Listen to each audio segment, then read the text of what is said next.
coming up on Philosophy Talk. Peering into the murky abyss, Spock saw something he had never seen before. Not a vision, not a light, but a feeling. A feeling he didn't understand. Wonderment. Descartes said that the purpose of wonderment is to get us to learn and remember. But why does wonder have to have a purpose? You want to waste your life staring slack-jawed at rainbows? You want science to take all the joy out of rainbows? I stand in awe of existence. You're gonna tie me up. It's important to nourish your mind as well as your body. Our guest is Helen De Cruz from St. Louis University, author of Wonderstruck, How Wonder and Awe Shape the Way We Think.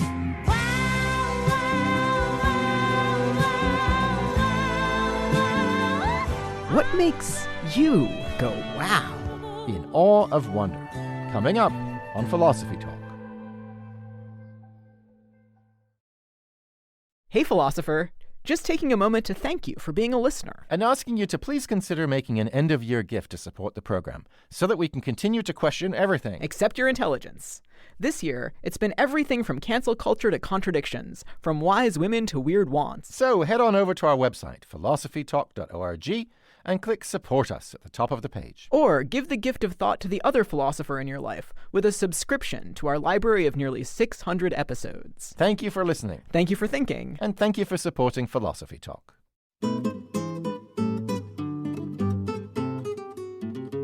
Where does our sense of wonder come from? Does wonder have a purpose, or is it gloriously useless? How can we pay more attention to marvelous things? Welcome to Philosophy Talk, the program that questions everything. Except your intelligence. I'm Josh Landy. And I'm Ray Briggs. We're coming to you from the studios of KALW San Francisco Bay Area. Continuing conversations that begin at Philosopher's Corner on the Stanford campus, where Ray teaches philosophy and I direct the Philosophy and Literature Initiative. Today we're standing in awe of wonder. Wonder is such a cool emotion, and we can feel it towards so many things. The stars above us, the beauty of nature all around us, the artistic feats that human beings are capable of. Yeah, and not just big things either. Watching a hummingbird in your garden, hearing a beautiful guitar solo, or feeling the sand underneath your feet at the beach. Those things can fill you with wonder too. Right, and these experiences are always inspiring. They comfort us, they motivate us, they add to the richness of life. It's like Rachel Carson said, if you have a sense of wonder, you're never really alone. I don't know about that always inspiring part, Josh. The cosmos is wonderful, but think about what Blaise Pascal said. The eternal silence of these infinite spaces terrifies me.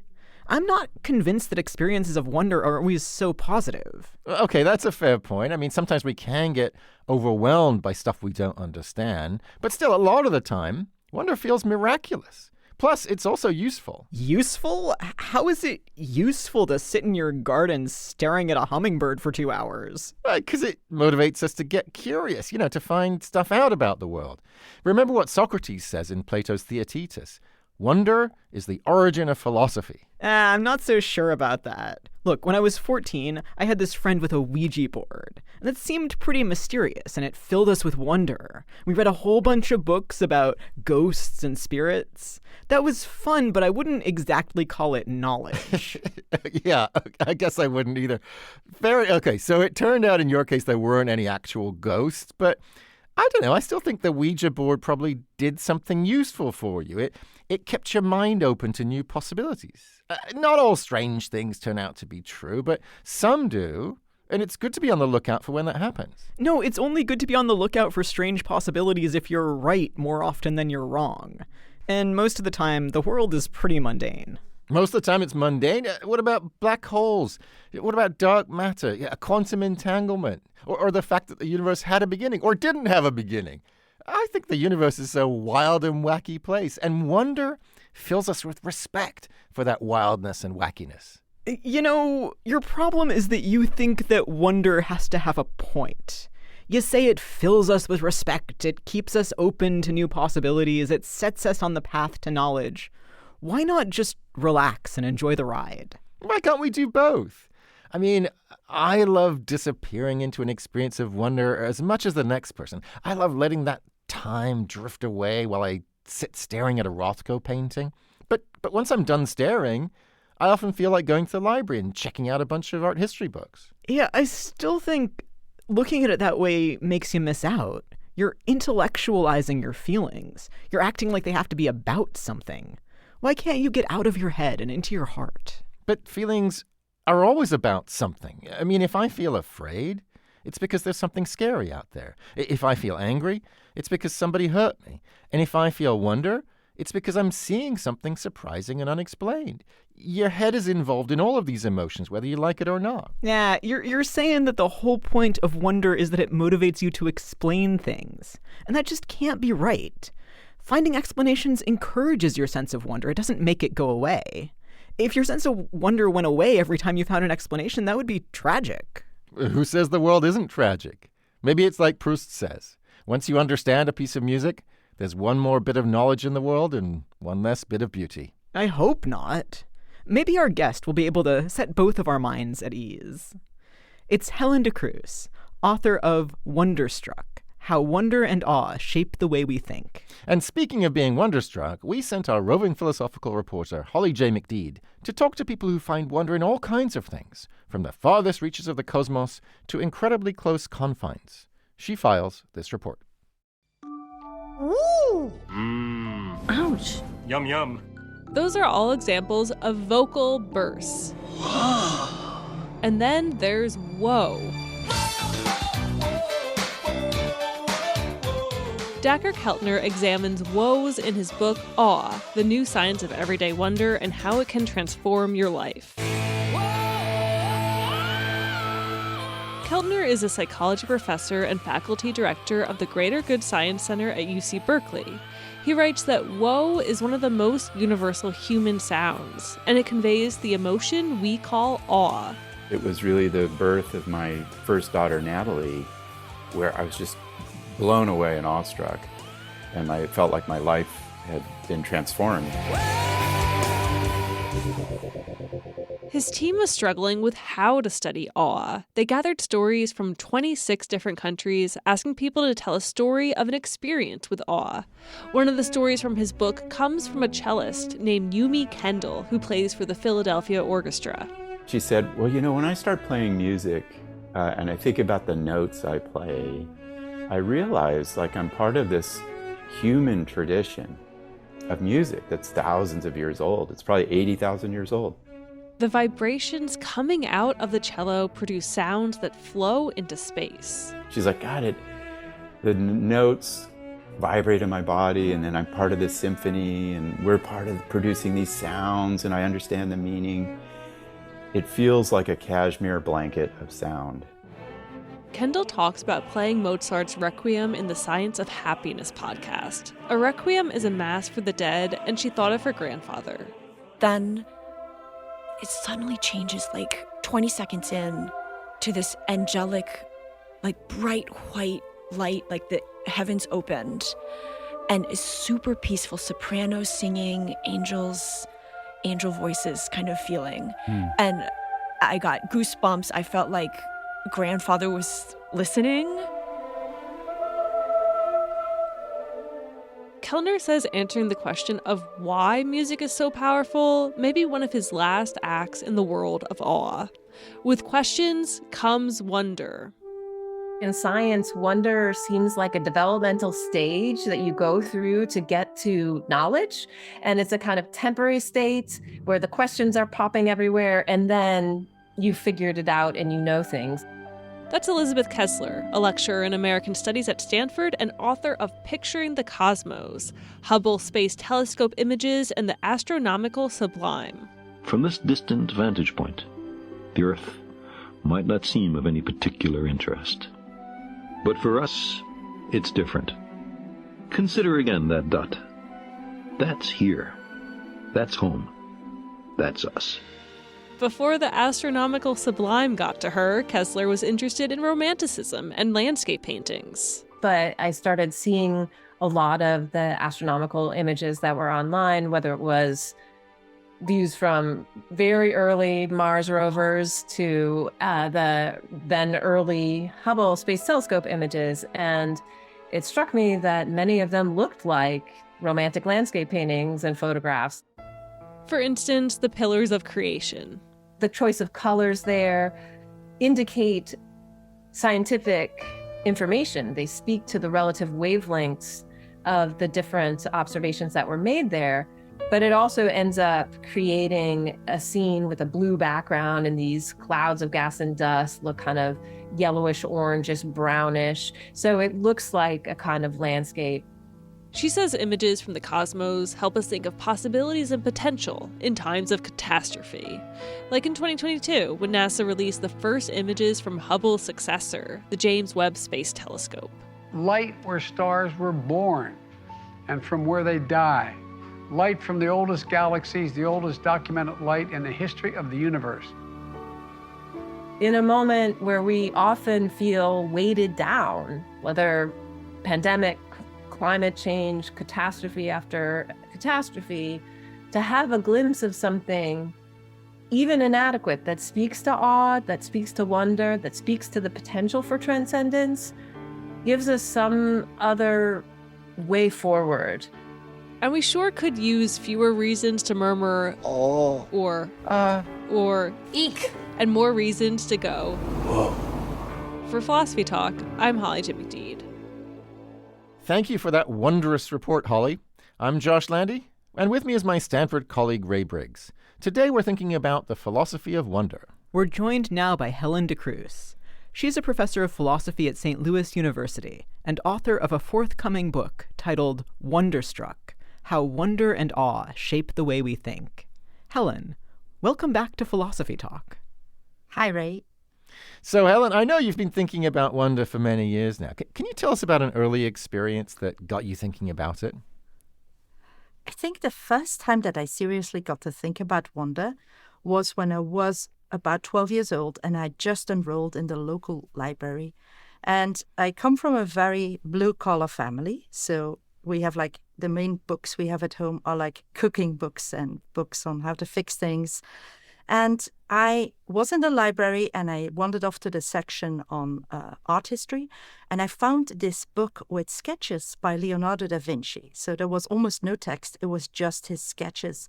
And I was so astounded at somebody thinking that way, at both the art and the scientific stuff. Like, I was amazed. I mean, everybody at the time was really into Leonardo DiCaprio, but I was into Leonardo da Vinci. Yeah, I kind of feel the same way about Da Vinci's drawings. They're so cool. So I've also been kind of wondering about wonder as an emotion. Lots of emotions are useful for day-to-day survival. But why do we do things like stand in front of a beautiful painting or drawing and just stare at it for hours? Does that have any kind of evolutionary advantage? My view is that yes, it does have an evolutionary advantage. And the problem with evolutionary explanations, particularly of sort of the evolutionary psychological kind, is that they look at function very narrowly. Something like, if it doesn't have any immediate material benefits, then it's not evolutionarily speaking useful. But there are so many situations in which it is important to expand your mind. It's important to, have a restful soul. Like, that sounds very poetic, right? But it's important to nourish your mind as well as your body. And I think in that respect, wonder is very useful. It's something that helps you to find out about your environment, to find out things that you didn't know. It opens up things that you didn't know. It makes you aware of them. And it helps you to really look at those things with a sense of, like, I've never seen this before, what could this be? And take it on its own terms. It sort of helps you to get out of your head. And that, I think, is evolutionarily speaking very, very useful. Oh, wow. So that's actually two things that you said there. First of all, that it makes me kind of curious and interested in exploring my environment. And second of all, that it's restful. I don't usually think of those things as going together. Do they in the case of wonder? I think so. I think you need a bit of space, a bit of headspace to experience wonder. Like, I notice that I find it difficult. I find it a struggle to find enough time in my life for wonder. So you need a bit of headspace. And then once you have that, the nice thing is you can sort of let go of all those immediate concerns in your mind and really take an object at its own terms. Like, for example, a Rothko. So a Rothko is something like radically other. It's a beautiful painting that you can really sort of explore and feel into without having to worry about your immediate worries. And that, I think, is something that gives a kind of restfulness that I think is important in wonder. Oh, I agree so deeply with you, Helen. Thank you so much for saying it so beautifully. The only question I would have is, it's kind of a general question about evolutionary psychology. We can say that that's important in life, very valuable, maybe even useful. But why should we think that it's, an adaptation, that we've sort of evolved to have a sense of wonder? I think that wonder is adaptive, but I'm not sure if it's an adaptation. So adaptations are things that directly evolve in response to certain problems in our environment. Whereas things that are adaptive are a lot broader. Like, for example, we build houses. Having houses is certainly adaptive, but it's not an adaptation to build houses. And I think actually wonder, like other complex emotions, is like that.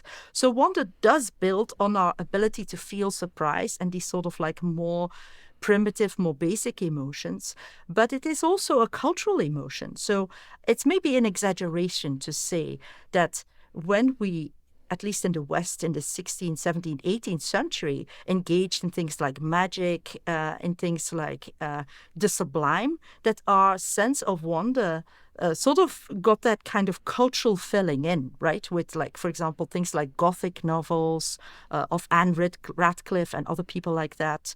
So it is adaptive, but I'm not convinced that it is like a direct adaptation in the sense that, for example, teeth are a direct adaptation. You're listening to Philosophy Talk. Today we're thinking about wonder with Helen De Cruz from St. Louis University. What's the last thing that filled you with wonder? Did it motivate you to learn more about the world around you? Or did it fill you with reverence for the unknown? How to illuminate the world with magic, along with your comments and questions when Philosophy Talk continues. Oh, such a perfect day. You just keep me hanging on. You just keep me hanging on. Could a simple, mundane, but perfect day fill your heart with wonder? I'm Josh Landy, and this is Philosophy Talk, the program that questions everything. Except your intelligence. I'm Ray Briggs, and we're thinking about wonder with Helen De Cruz, author of Wonderstruck, How Wonder and Awe Shape the Way We Think. What do you wonder about wonder? Email us at comments@philosophytalk.org or comment on our website. And while you're there, you can also become a subscriber and wander through our library of nearly 600 episodes. So, Helen, we were talking earlier about how even if wonder isn't an adaptation in an evolutionary sense, it's still adaptive. But I can imagine somebody objecting, why should wonder have to be useful for anything at all? Shouldn't we just say that it's a beautiful thing with no use? What would you say to that? I think that there is a kind of dichotomy that we make between the useful and the useless, a dichotomy that I reject. So I think that actually a lot of the things that give value and meaning to our lives are useful to us. So William James, he had this critique a long time ago against a very sort of early version of evolutionary psychology, where he said, if Spencer is right, what about the things that really matter to us? What about the things that make life worth living? Yeah, it's survival of the fittest, but is that life a life worth living? And I see wonder in that respect. It's very useful to us, but precisely because it isn't immediately useful to us in a sort of straightforward utilitarian sense. Yeah, so I can kind of see two different questions here, where one is, what is good about wonder? And it just seems like citing the downstream benefits of wonder is kind of missing the point, even if there are downstream benefits. And there's this other kind of evolutionary question, like, what is the cause of how we're able to feel wonder? So have we been just answering the what is good about wonder question, or the causal question, or somehow both? Yeah, so in terms of the causes, of wonder. I'm on board with what a lot of contemporary emotion researchers say, and that is that emotions are actually things we have that help us to respond to our environment in a very flexible way. So, for example, if you have pain is a feeling, but it's not an emotion, then you have to react to the pain. It's very, very difficult to ignore. But emotions are a lot more flexible. For example, you can become really angry, but you can try to suppress the anger in a way that's easier, in a sense, than suppressing pain, unless like the pain is very light and the anger is very big.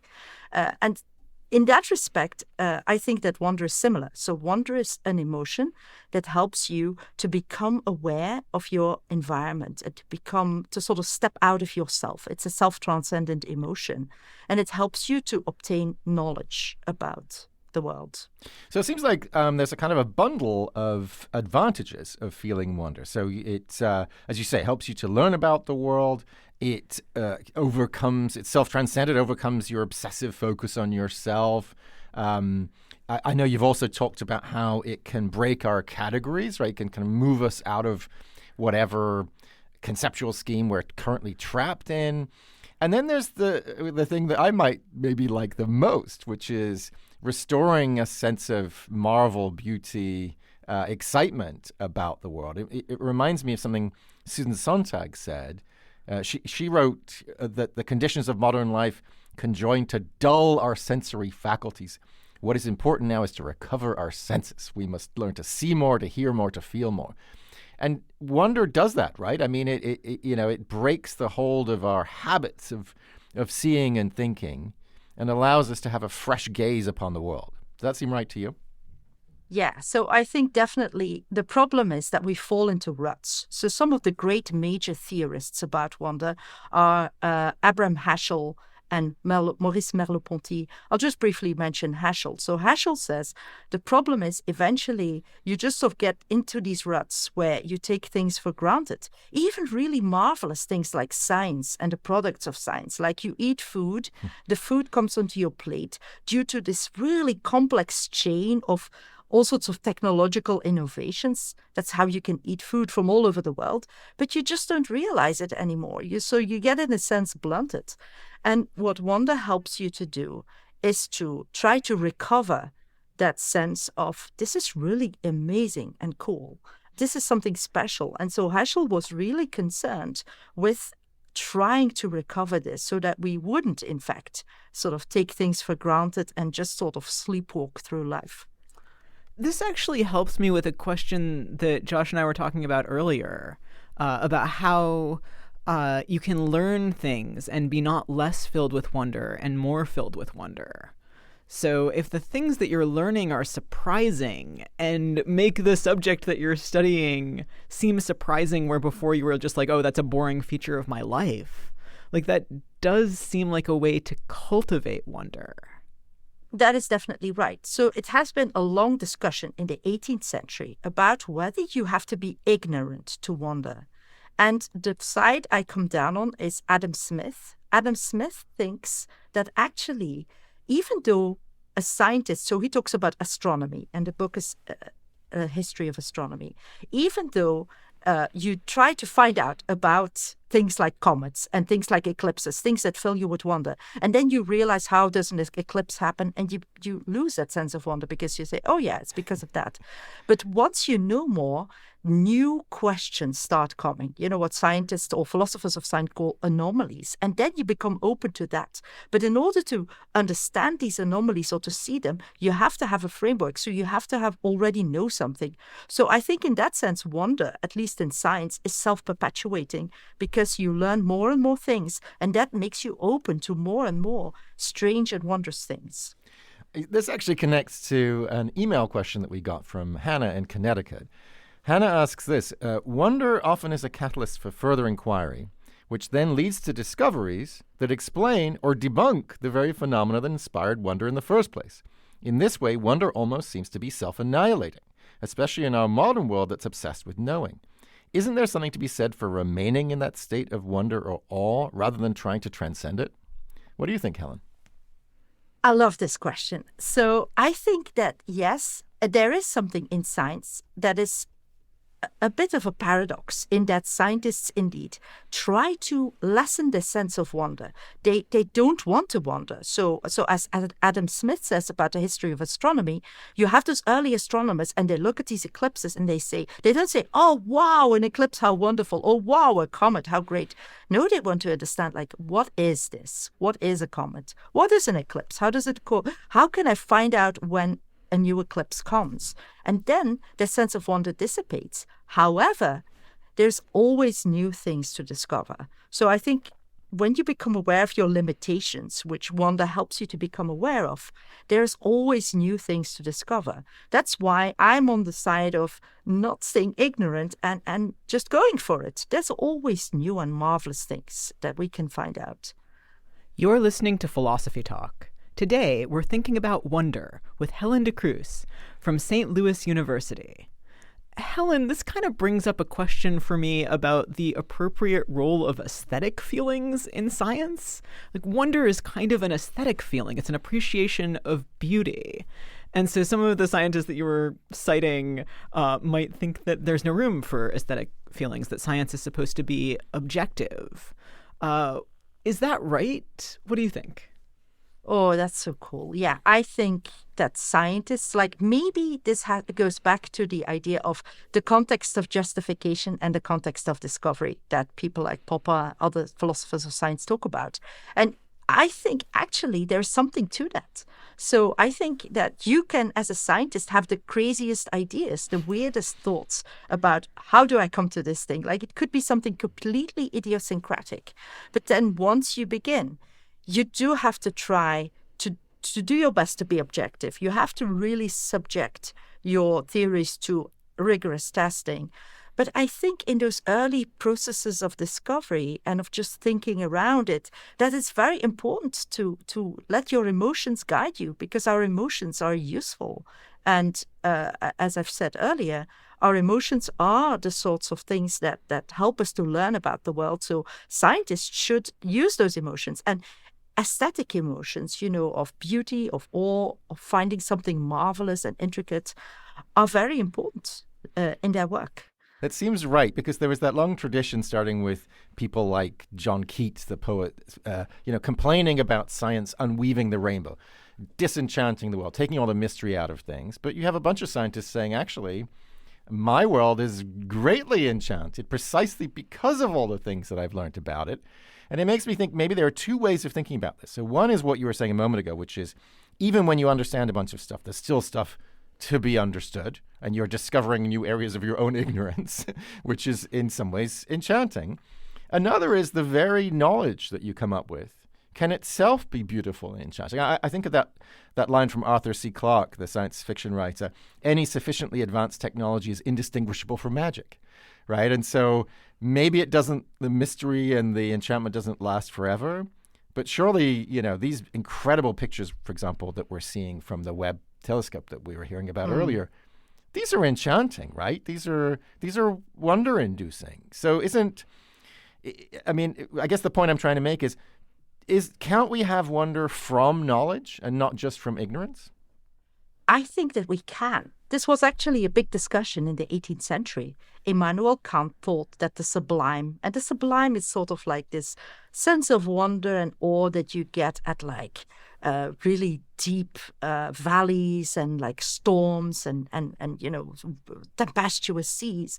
So Kant thought that you needed to have a sense of safety and that you need to have basically be ignorant. But Herder thought that actually we can find also wonder in what we know.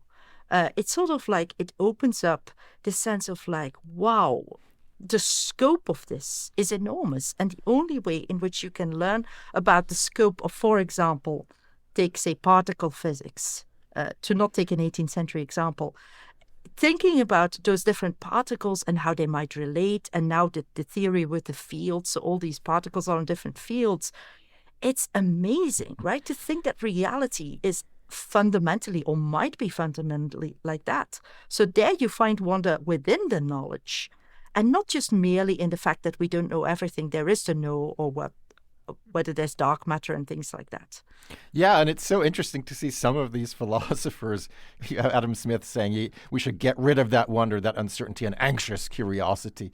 Kind of reminds me of some of the ancient skeptics. But I'm kind of temperamentally disposed towards the beauty and the wonder of wonder.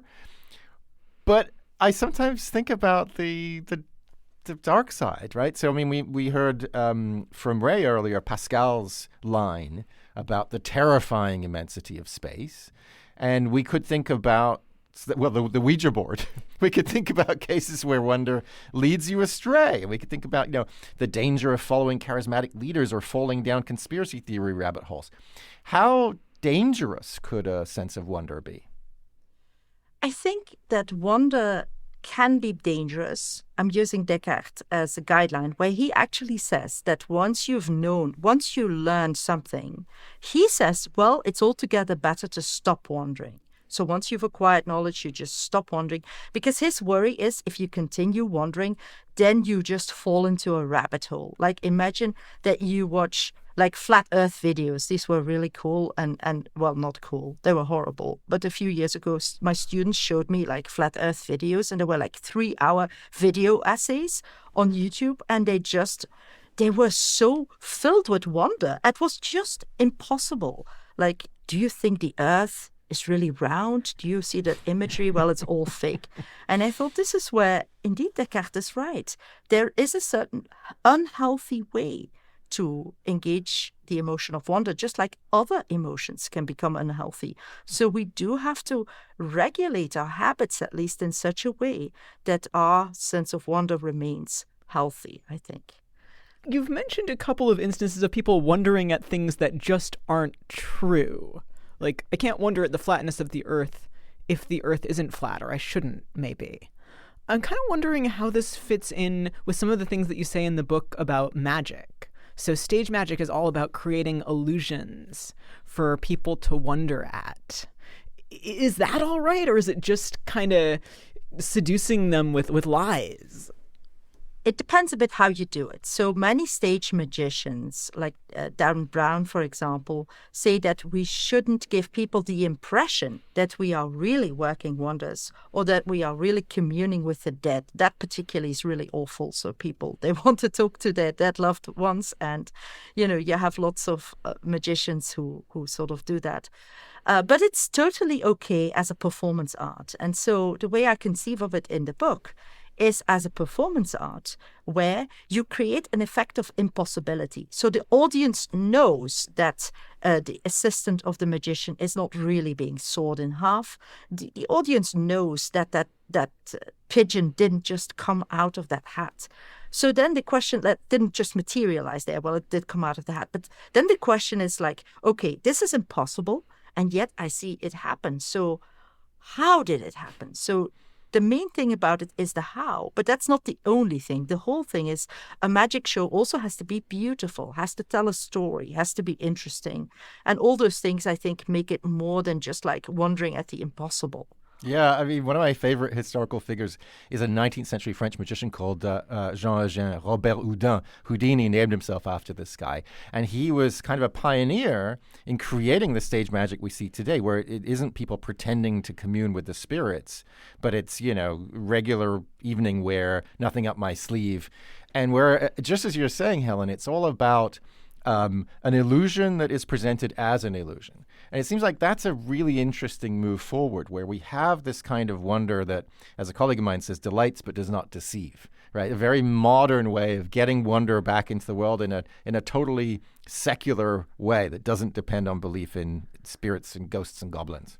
Yeah, I love that. I like the idea that wonder does not depend on gullibility. So if you are somebody who wonders a lot, you're not particularly a gullible person or something. Like, you could be a healthy skeptic and yet make room for wonder in your life. And one of the things that I found in my research on stage magic is there's many different ways in which you can engage with it. Some people are just happy to see the trick. Other people keep on thinking, okay, how is this done? And they will not rest. They will go to home, to YouTube, to try to find out how is this trick done. Other people just love the aesthetic parts of the performance. So there's so many different ways. There's not just one right way to wonder. There's many different ways in which you can do it. You're listening to Philosophy Talk. Today we're thinking about wonder with Helen De Cruz, author of Wonderstruck, How Wonder and Awe Shape the Way We Think. Do you want to cultivate more wonder in your life? Or do you think it's a big waste of time? Would the world be a better place if we all took time to smell the roses? The strange, the striking, and the spectacular. Plus, commentary from Ian Scholes, the 60-second philosopher, when Philosophy Talk continues.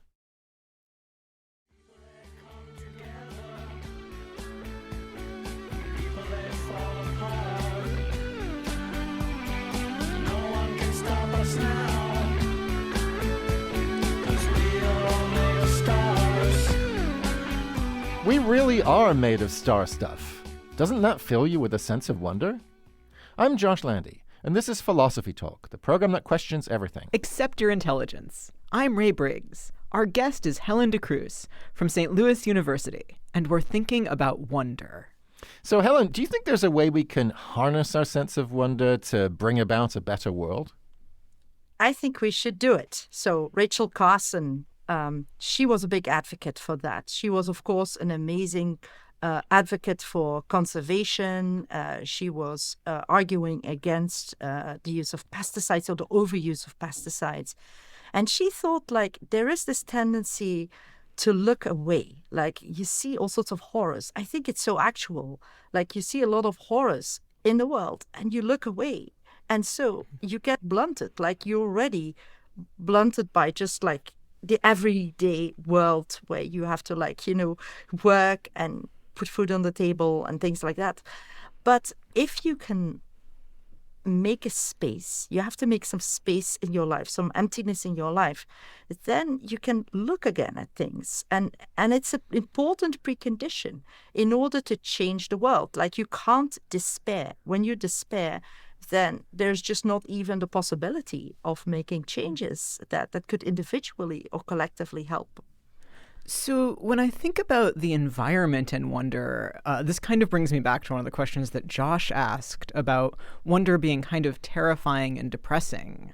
So a lot of the things in the environment that provoke wonder are beautiful animals or beautiful ecosystems that climate change is going to destroy if we don't do something. Is it possible to decouple the wonder from the despair? That's difficult. I think in a sense not, because when you become acutely aware of how marvelous and how beautiful it is, your immediate thought about this is in danger becomes more salient. I've been doing a lot of interviews, this is for work in progress, with natural scientists. So I did a lot of interviews with them on Outreach, and I interviewed about 30. And there were a lot of climate scientists, and they clearly had this sense, like they are not okay, these people right now. Mm-hmm. So they do have a lot of sense of wonder at the beauty of nature. And many of them are super outdoorsy as well, like they hike and they climb mountains. But they also like this sense of like we should spread the wonder. Like lots of people really need this in their lives. And it will help us to restore the world around us and to be more wholesome within that world. I like this way that you just put it, of spreading the wonder. And maybe part of the problem with the climate scientists is that they feel wonder at the natural environment, but it's not being reflected by the people around them enough and not motivating the people around them enough. So do you have advice for how to spread and share wonder with the people around you? I think just like local small initiatives, like, for example, in Forest Park in St. Louis, where I live, there's like an owl walk regularly where you go and look at owls. And that's just so amazing. Like, there's so many owls, so many different ones. So it doesn't have to be like big and world changing. It could be like small initiatives, like just walking around in nature, because so many of us are alienated from nature.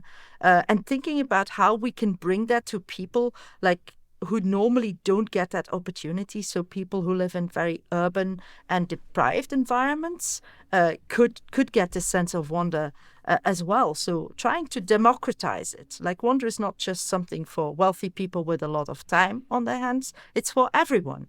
And try to help people to find it in their everyday life. That's a beautiful point, because you could just be walking down the street and suddenly a butterfly lands on a flower growing out of the crack in the sidewalk. And that's available to everybody, but it's only really available if somehow there's a space in our mental life for it. Right, which brings me to a related question, which is, I mean, I think you've answered beautifully. How do we make wonder available to others?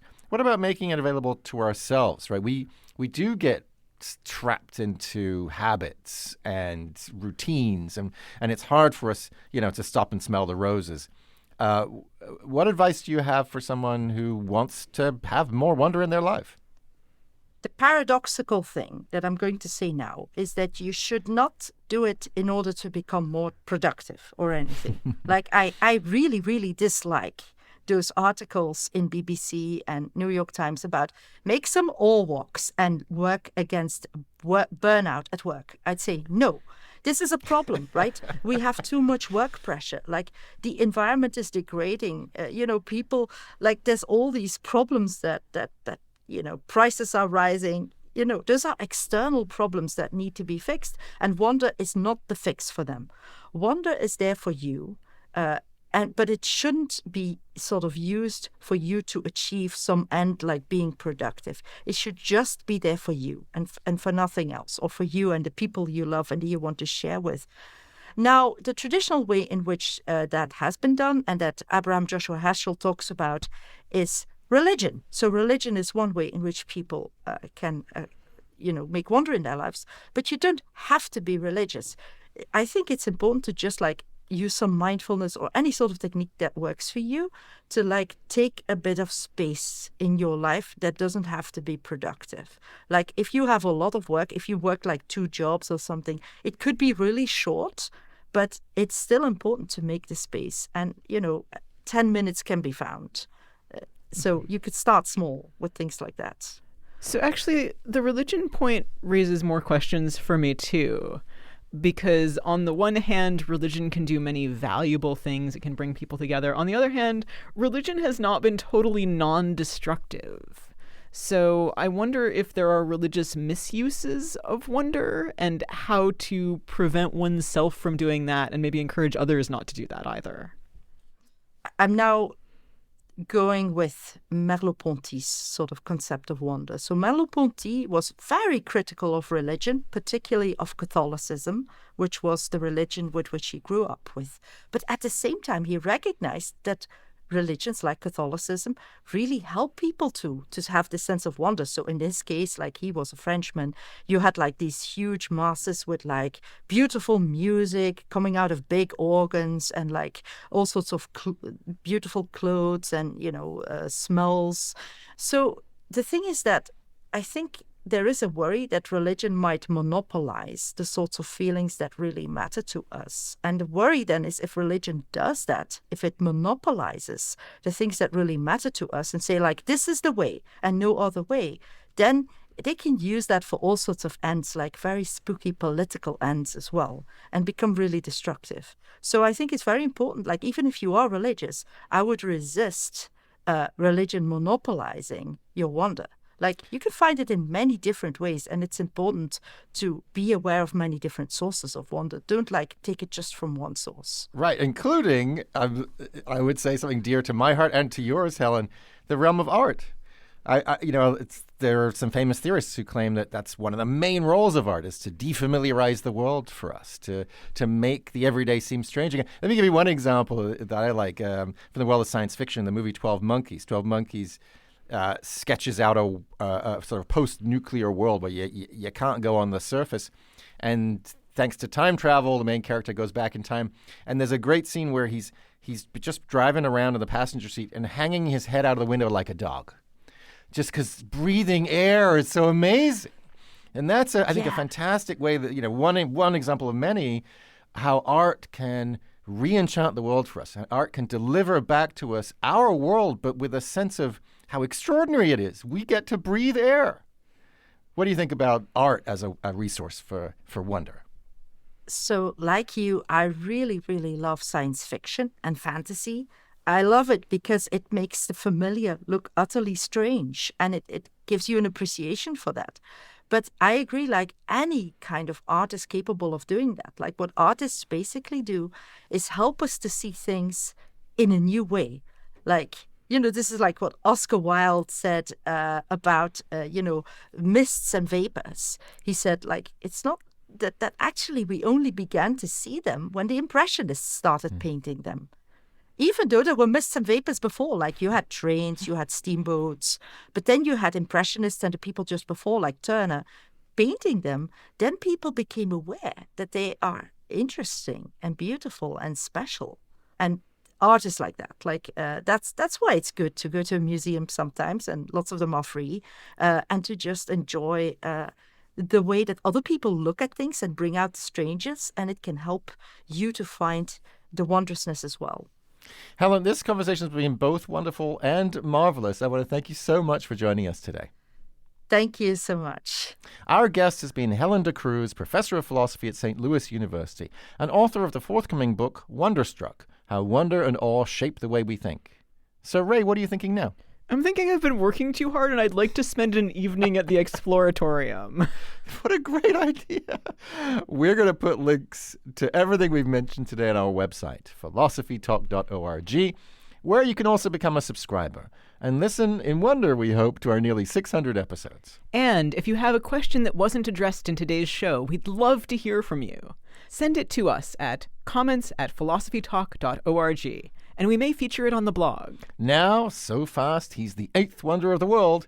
It's Ian Scholes, the 60-second philosopher. Ian Scholes, the word wonder is often used by preachers to get us to stop thinking about how horrible things are and ponder instead the wonders of childbirth, breakfast, and things that do not involve voting. We can wonder about things like bacteria and gravity and wonder at things like the Alps. Wondrous concepts are the beating heart of religion, love, stadium events, 3D sense-around viewing experiences, and tourism. But they are thin on the ground these days. Authors of children's books are often called wonderful if they do their own illustrations. Dr. Seuss is wonderful, not as much as he used to be, when he was more about the oobleck than Cat in the Hat. To think that I Saw It on Mulberry Street is gone from the shelves, though nobody's actually read it since 1962. Things we once saw on Mulberry Street are now problematic. And once problematic enters in, wonderful goes out the window, unless you're a fascist, which we all are, really, when it comes to spectacle anyway. Who doesn't love a parade? There used to be 7 wonders of the world, which seems kind of skimpy now. I only know about them from newsreels we used to watch in the furnace room at Lewis and Clark Grade School. A low-slung building without one tinge of wonder in it. Experience of wonder is evidence of something beyond our ken. It's become diluted over the years because we experience things more than we used to, through books, movies, television, records, microscopes, telescopes, and inside those experiences, manipulating the wonderful through slow motion, extreme close-ups, sound effects, bombastic symphony, or heavy metal music to make the wonderfulness that much more awesome. Until it is all eclipsed by repetition, until the Easter Island heads and Tiki heads and the Rushmore heads merge into one big cartoon, which oddly enough does not affect the experience of seeing Mount Rushmore in real life. Just like the Colossus of Rhodes, a former wonder of the world long gone, existing as a movie starring Rory Calhoun, the first movie directed by Sergio Leone, 1961, would not affect our viewing of the real Colossus should Elon Musk decide to build one.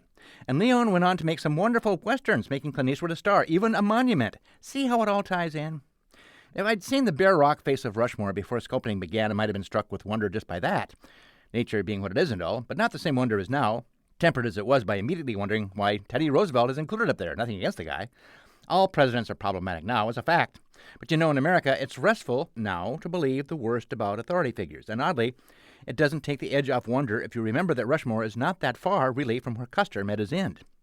Which reminds me, when I was a kid in a small town a bit north of Rushmore, some local Cub Scouts were part of a special event using the high school auditorium, which is also where Nixon spoke when he came there. The kids reenacted Custer's last stand right there in the basketball court, with 2/3 of the Scouts playing Indians, swapping out their Scout attire for various manifestations of what 10-year-old boys imagined Indians might wear. Apaches, Arapaho, whatever. Feathers and tomahawks, bows and arrows, and whooping. They're the boys of the doomed cavalry, with the blondest kid as Custer, cap guns popping like firecrackers. They didn't even have to swap out their blue Cub Scout uniforms, just followed their traces with blood-curdling cries. Merit badges showing where blood might have been, had they been shot. It was wonderful and cost-effective.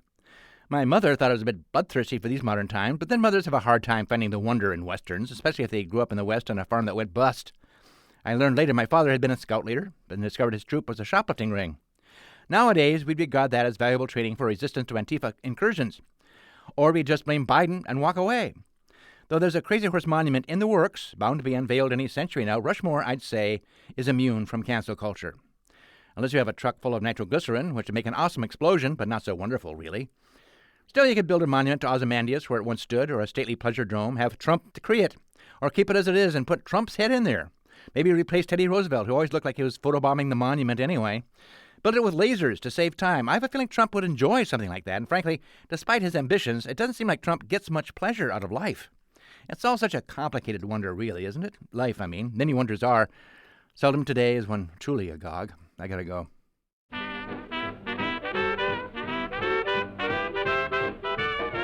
Philosophy Talk is a presentation of KALW San Francisco Bay Area and the trustees of Leland Stanford Junior University, copyright 2023. Our executive producer is Ben Trefny. The senior producer is Devin Strolovich.